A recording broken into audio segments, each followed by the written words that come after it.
Hello, I'm Sandy from Riot.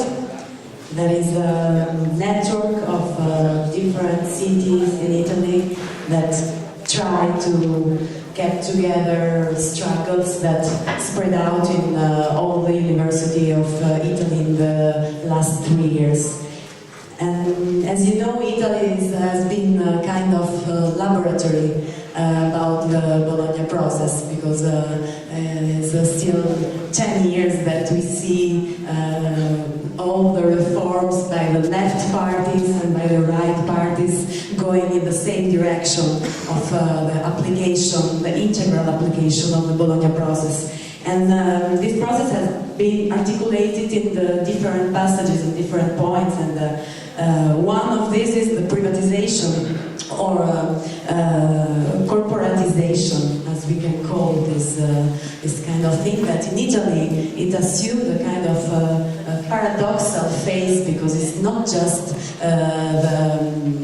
the introducing the private funds in the university, but it's making the university a real agent in the economy of the knowledge. And in Italy it maintains a double phase, actually, because it's a private, it's an opening to the private, but it maintains the feudal power characteristic and features that we know, that we knew very well in the public university that has been before. So in Italy, in our point of view, it's not so hard, the difference between the private gestion of the university and the president public one. And another point really interesting in this process of reform is the general cutbacks in the knowledge, in the formation, in the teaching, in the research. And something that we call dequalification, fragmentation and dequalification of the knowledge. Dequalification, I think it's not just a way to create a lower level of knowledge, it's also a kind of strategy that we see in the university. The qualification, and starting from the point that knowledge becomes a commodity and becomes a real important part of the market and of the new form of capitalism. Here, the qualification of the knowledge becomes directly a kind of declassment of the people that get this knowledge, and declassment or deskilling. Sometimes it's difficult to translate some concept, but I will try to do it. And so the qualification of the knowledge between and throughout some filters to the access. And filters to the access that they don't try just to exclude people, but also to include them, but to include them stratificating their position.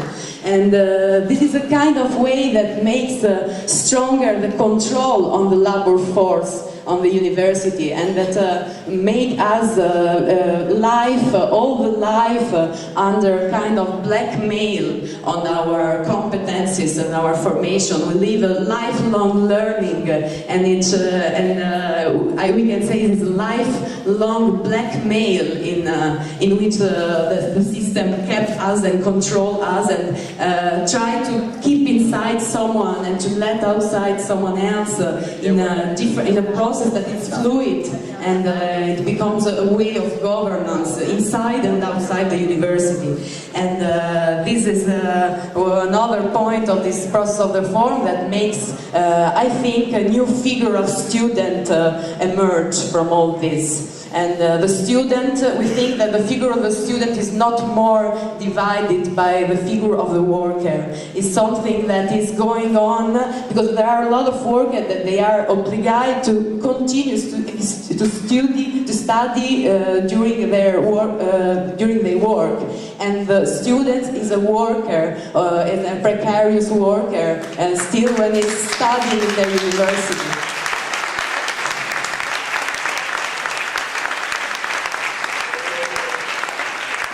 We can see the system of the internship, the system of the precarious contract, and all this context, this new context of the work and of the labor in which we are involved. And we think that starting from the figure of the student, we can talk clearly to a lot of other figures in the world of labor, and that was also the tentative that we made last year.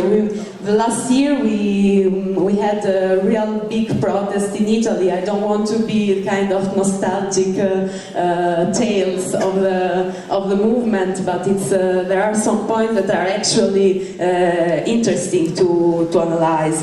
And after the latest reform in the 2008 with the new cuts and new dequalification and reorganization of the teaching that starts in the university but also in the primary and secondary school, this big protest that we call the onda anomala, that could be anomalous wave. And